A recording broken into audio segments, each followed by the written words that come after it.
నేను కర్నూలు ప్రజలకు యావత్ ఆంధ్రప్రదేశ్ ప్రజలకందరూ కూడా ఈరోజు ఒక మంచి విషయం చెప్పాలని ముందుకు వచ్చాను.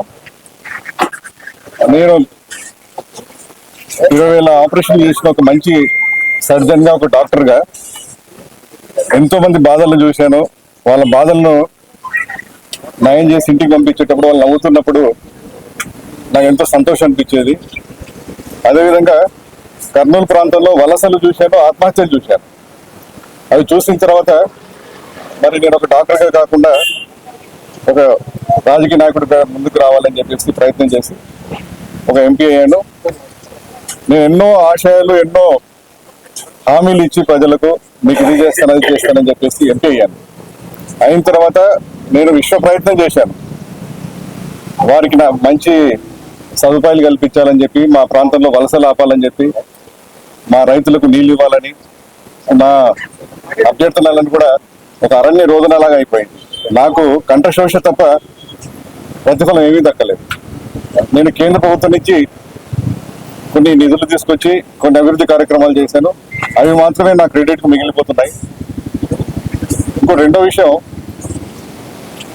వైసీపీ పార్టీ వాళ్ళు ఉత్తుత్తి సామాజిక న్యాయం ప్రదర్శిస్తా ఉన్నారు. బీసీలు, ఎస్సీలు, ఎస్టీలు, మైనారిటీలు వీళ్ళకందరూ కూడా మేము అధికారాలు ఇస్తూ ఉంటున్నారు. కానీ నేను స్వయంగా ఉండి ఒక మేధావిగా నేను గ్రహించింది ఏంటంటే, అక్కడ పదవులు ఉంటాయి, అధికారాలు ఉంటాయి. మన దగ్గరికి ఒక 10 మంది అభ్యర్థులను తీసుకుని గ్రీవెన్సెస్ తీసుకుని వస్తారు.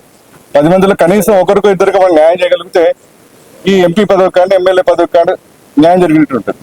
అలా కాకుండా ఏదో ఉత్సవ విగ్రహాలాగా ఉండాలి, మీరు కేవలం ప్రోటోకాల్ పాటించాలి, ఇదే విధంగా జీవిత విధానం అన్నది నాకు నచ్చలేదు. నేను విశ్వ ప్రయత్నం చేసినా కూడా రాష్ట్ర ప్రభుత్వం నుంచి అతి తక్కువ అభివృద్ధి కార్యక్రమాలు చేసుకోగలిగాను. కాబట్టి ఇంకా నేను అక్కడ చేయలేను. అభివృద్ధి లేకపోతే ప్రజలకు పురోగతి ఉండదు, ఆ ప్రాంతం అభివృద్ధి కాదనే ఉద్దేశంతో నేను టీడీపీలోకి వచ్చాను. గౌరవ చంద్రబాబు నాయుడు గారు, లోకేష్ గారి ఆధ్వర్యంలో ఇప్పుడు పొత్తుకు వెళ్తున్నారు. పొత్తు ఒక మంచి అభివృద్ధికి చిహ్నం అనుకుంటున్నాను నేను.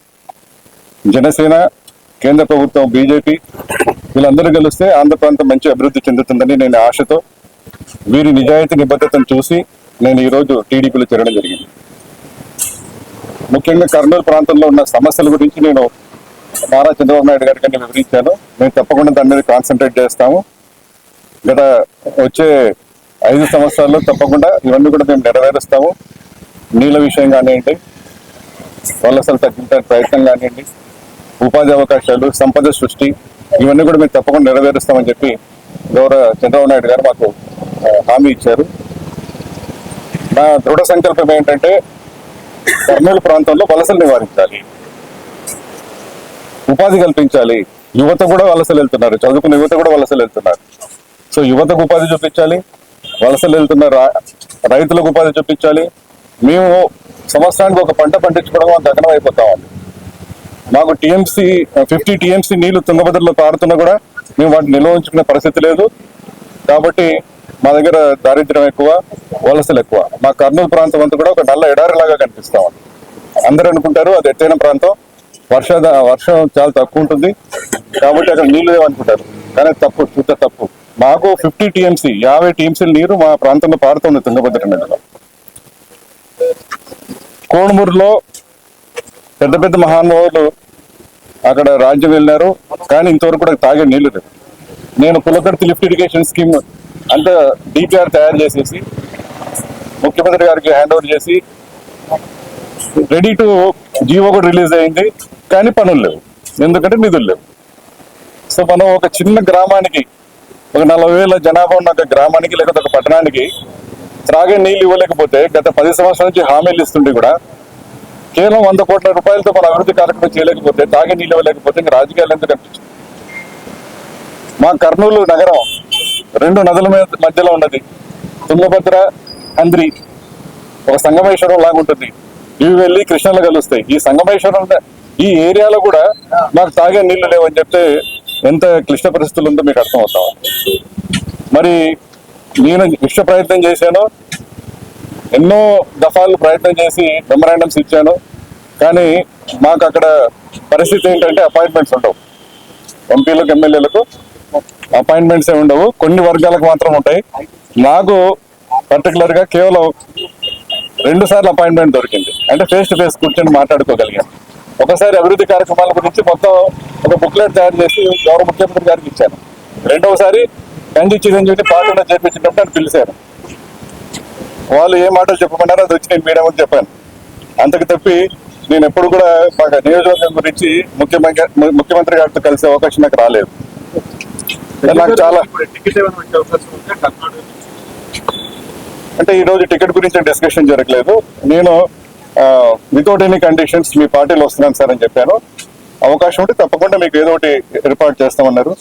మరి నాకు కేవలం పదవే కాదు, ఒక అభివృద్ధి చేసే పార్టీలో ఉంటే ఏదో విధంగా నాకు అవకాశం వస్తుంది, నా ప్రాంతాన్ని అభివృద్ధి చేసుకుని కృషి చేస్తానని చెప్పి పెద్ద ఆయనకు చెప్పడం జరిగింది. జిల్లాల పరిస్థితి ఎలా ఉంది?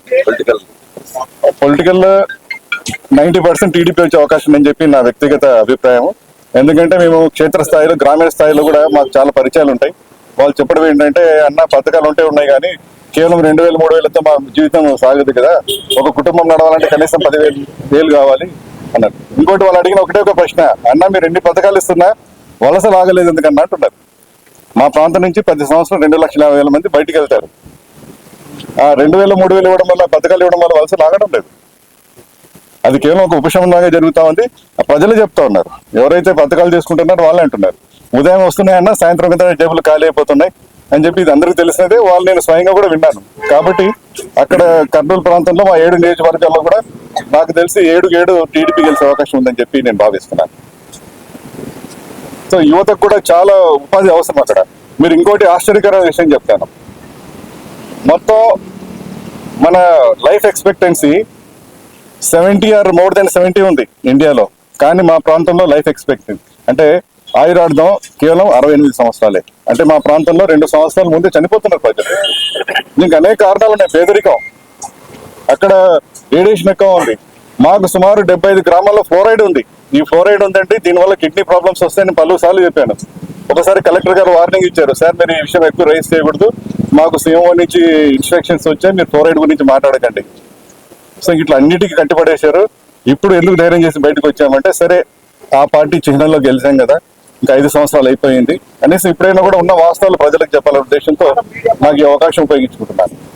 అండ్ ఆఖరిగా నేను ఆంధ్ర ప్రజలకు చెప్పేది ఏంటంటే, అన్న మనం పొయ్యి మీద ఉన్న కుండను చూసి అది కాలుతుందని ముట్టుకోకూడదు. పొరపాటున ఆంధ్ర ప్రజలందరూ కూడా ఒకసారి వేడిగా కుండను ముట్టుకొని చేతులు కాల్చుకున్నారు. మళ్ళీసారి మీరు విజ్ఞతతో ఆలోచన చేయండి, 2వ చేయి కూడా కాల్చుకోవడానికి ప్రయత్నం చేయకండి. ఒకసారి మన చేతులు కాల్చుకున్నాము. ఈ ఆంధ్ర రాష్ట్రం సుభిక్షంగా ఉండాలి, అభివృద్ధి చెందాలి, మన పిల్లలు సొంతంగా వాళ్ళ కాళ్ళ మీద వాళ్ళు నిలబడాలంటే దయచేసి మీరు ఆలోచన చేసి విజ్ఞతతో మీరు అభివృద్ధి కొరకు ఓటేయండి. టీడీపీ, జనసేన, బీజేపీ పార్టీల ఈ పొత్తుకు మీరు తప్పకుండా సపోర్ట్ చేయాలని చెప్పి నేను ప్రజలందరూ కూడా విన్నవించుకుంటున్నాను. So thank you.